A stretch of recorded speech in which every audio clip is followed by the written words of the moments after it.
आज की सबसे बड़ी खबर उत्तर प्रदेश से। यूपी में योगी की सरकार हिली हुई है। यूपी और देश की सुरक्षा एजेंसियां सन्न हैं क्योंकि उत्तर प्रदेश में हुआ है विस्फोटक कांड। जी हां, यूपी विधानसभा में 150 ग्राम विस्फोटक मिला है। यह विस्फोटक 12 जुलाई को मिला था, लेकिन सरकार ने आज इसका खुलासा किया है। मैं जिस जगह पर हूं वैसी ही है उत्तर प्रदेश की विधानसभा। मेरे सामने स्पीकर की चेयर है, मेरी बाईं ओर सत्ता पक्ष यानी योगी सरकार की बेंच और मेरी दाईं तरफ है विपक्ष की बेंच। तो आप देख सकते हैं, एक तरफ योगी सरकार की बेंच है और एक तरफ विपक्ष की बेंच है। विपक्ष के नेता जहां बैठते हैं उनकी ठीक पहले की सीट समाजवादी पार्टी के विधायक मनोज पांडे की सीट है और उन्हीं की सीट के नीचे मिला है PETN नाम का विस्फोटक। और आपको बता दें, ये विस्फोटक मिलने के बाद से ही पूरी तरह से हिली हुई है यूपी की सरकार। बड़ी बातें जो रही हैं आज, जिस तरह से योगी आदित्यनाथ ने तमाम बातें इसे लेकर कही, उन्होंने कहा कि आतंकी साजिश है ये और कुछ नहीं, आतंकी साजिश है, लेकिन सुरक्षा के साथ किसी तरह का कोई समझौता नहीं किया जाएगा। जांच के लिए NIA DG को लखनऊ बुलाया गया है। योगी आदित्यनाथ ने साफ कर दिया है कि इस पूरे मामले की जांच NIA से होनी चाहिए। लखनऊ के थाने में FIR दर्ज हुई है अज्ञात शख्स के खिलाफ। हड़कंप मच गया है इस खबर के सामने आने से। योगी को मारने की साजिश संभव है, ये कहना है बाहुबली मुख्तार अंसारी का। उन्होंने तो ये भी कहा है कि या तो उनकी जान लेने की कोशिश है या योगी आदित्यनाथ की। विधानसभाओं संसद में सुरक्षा बढ़ा दी गई है इस घटना के सामने आने के बाद। ये सेंट्रल हॉल से अंदर आप चलेंगे, ये जो सामने दरवाजा दिख रहा है, आमतौर पर विधानसभा के अध्यक्ष यहीं से अंदर जाते हैं।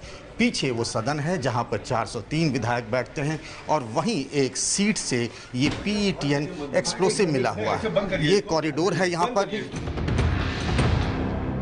जिस विधानसभा परिसर के अंदर विस्फोटक पहुंच गया था, उसी परिसर में कैमरा यूनिट के साथ ABP न्यूज संवाददाता पंकज झा रिपोर्टिंग के लिए पहुंचे थे।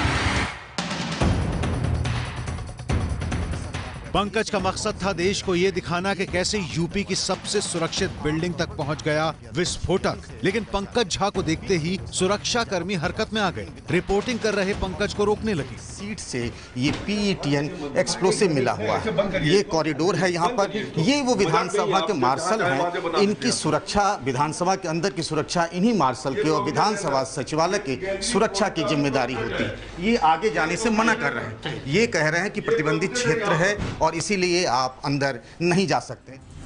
जिस जगह यूपी की विधानसभा बैठती है, जिस जगह यूपी को चलाने के लिए नियम कानून बनते हैं, उस जगह पहुंच गया विस्फोटक। 12 जुलाई यानी बीते परसों की घटना है। विधानसभा की इन्हीं सीटों में से एक सीट के नीचे मिला था विस्फोटक। विस्फोटक पुड़िया में रखा गया था। 12 जुलाई की सुबह यूपी विधानसभा के अंदर विस्फोटक मिला था। ये उस जगह पर रखा गया था जहां 403 विधायक बैठते हैं। जरा समझिए विधानसभा में बैठने की क्या व्यवस्था है।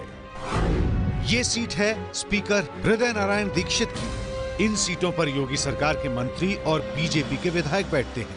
यह है विपक्ष की बेंच, जहां आजकल समाजवादी पार्टी के विधायक बैठते हैं। इसी बेंच में एक सीट रिजर्व है समाजवादी पार्टी के विधायक मनोज पांडे की। मनोज पांडे की सीट के नीचे रखा हुआ था दुनिया के सबसे खतरनाक विस्फोटक में से एक PETN। यह एक बड़ी विचित्र स्थिति है कि हमारे नेता प्रतिपक्ष की सीट के ठीक तीसरी सीट पर 12 जुलाई को जब यहां पर प्रातःकाल विधान भवन के कर्मी सफाई करने के लिए आए होंगे, उनके साथ मार्शल और सुरक्षा कर्मी आए होंगे, तो वहां पर एक पुड़िया में एक कुछ सामग्री वहां प्राप्त हुई थी। लेकिन जब देर शाम ये बात सामने आई कि यह एक हाई एक्सप्लोसिव था, जो एक खतरनाक विस्फोटक है। 12 जुलाई को मनोज पांडे विधानसभा में मौजूद थे, लेकिन उनको खबर नहीं थी कि वो बारूद के ढेर पर बैठे हैं। सुनिए ABP न्यूज से मनोज पांडे ने क्या कहा।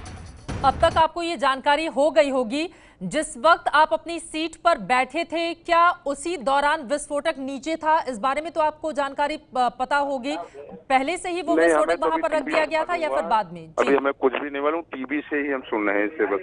ये यूपी विधानसभा का सेंट्रल हॉल है। आमतौर पर जब नेता आते हैं तो मीडिया से यही बात करते हैं, आपस में एक दूसरे से मिलना जुलना होता है।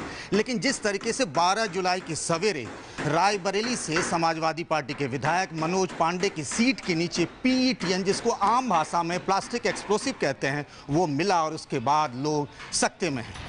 विस्फोटक कांड के बाद योगी आदित्यनाथ ने आज सुबह फौरन सुरक्षा पर बैठक बुलाई। योगी ने खुद विधानसभा में मान लिया कि विस्फोटक का मिलना आतंकी साजिश का हिस्सा है।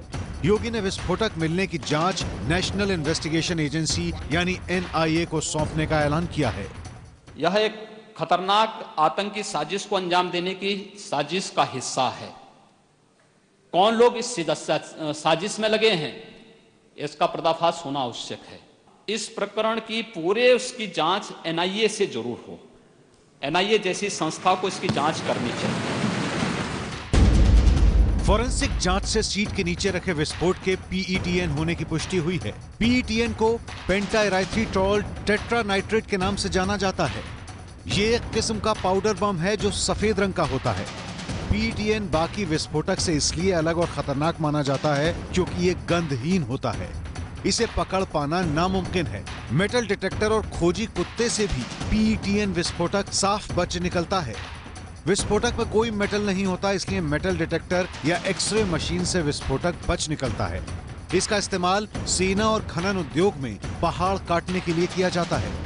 ये दुनिया में जो सबसे ज़्यादा भयंकर और खतरनाक और नुकसानदेही विस्फोटक हैं, उसमें RDX और PTN है। और ये PTN जो है इजीली डिटेक्ट नहीं हो सकता। आपके मेटल डिटेक्टर्स होते हैं, उसके बीच में भी आसानी से डिटेक्ट नहीं हो सकता। इसके लिए स्पेशल अरेंजमेंट्स होती हैं। आतंकी हमलों के लिए PETN विस्फोटक का इस्तेमाल होता रहा है। 2011 में इसी PETN से दिल्ली हाईकोर्ट के बाहर गेट नंबर 5 पर धमाका हुआ था। धमाके में 11 लोगों की जान चली गई थी, 65 लोग जख्मी हुए थे। विधानसभा में विधायक की सीट के नीचे रखा विस्फोटक 150 ग्राम का था, लेकिन इतना भी तबाही मचाने के लिए काफी था। गनीमत बस ये रही कि विस्फोटक के साथ डेटोनेटर नहीं था। डेटोनेटर से ही विस्फोट किया जाता है। वह खतरनाक विस्फोटक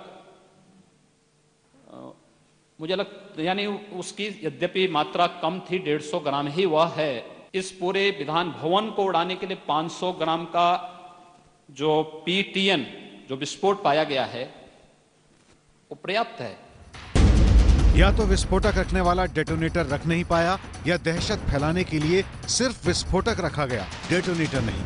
जो बॉम्ब डिस्पोजल स्क्वाड था और यूपी पुलिस, जो लखनऊ पुलिस थी, उसने इसको पाउडर को पकड़ा। उसके बाद अलीगंज की फॉरेंसिक लैब में इसे भेजा गया। उस फॉरेंसिक लैब से कल शाम रिपोर्ट आई। उस रिपोर्ट के बाद से पूरी सरकार यहाँ हिली हुई है।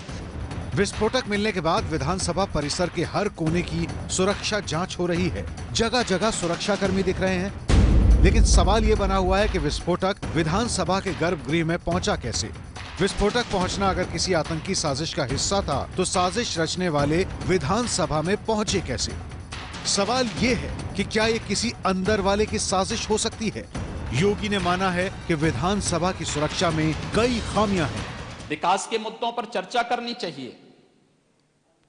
आज वहां पर हमें स्वयं की सुरक्षा पर लग रहे सेंध के बारे में चर्चा करने के लिए मजबूर होकर के खड़ा होना पड़ रहा है। लेकिन इस सेंध लगाने वाले लोग कौन हैं, ऐसे लोग एक्सपोज किए जाने चाहिए। और इसलिए मैं आपसे अनुरोध करूंगा कि सुरक्षा के बारे में एक विस्तृत गाइडलाइन आपके द्वारा जारी हो। विस्फोटक कांड का रहस्य इसलिए और गहरा रहा है क्योंकि विधानसभा परिसर में लगे CCTV कैमरों की रिकॉर्डिंग से कोई सुराग नहीं मिल पाया है। देश 2001 में संसद हमले की त्रासदी झेल चुका है। विधानसभा में ऐसा कुछ तो नहीं हुआ, लेकिन सुरक्षा में कमी को लेकर योगी आदित्यनाथ की सरकार आलोचना और सवालों के घेरे में घिर गई है। कि अगर वहां पर विधानसभा के अंदर मंडप में ये हालत है कि कोई अवांछनीय वस्तु वहाँ है, तो उत्तर प्रदेश की जो हालत है कानून व्यवस्था की, किस तरह का राज चला रहे हैं कि जनता आज तराही तराही कर रही है और डरी हुई है। ये है ABP न्यूज़, आपको रखे आगे।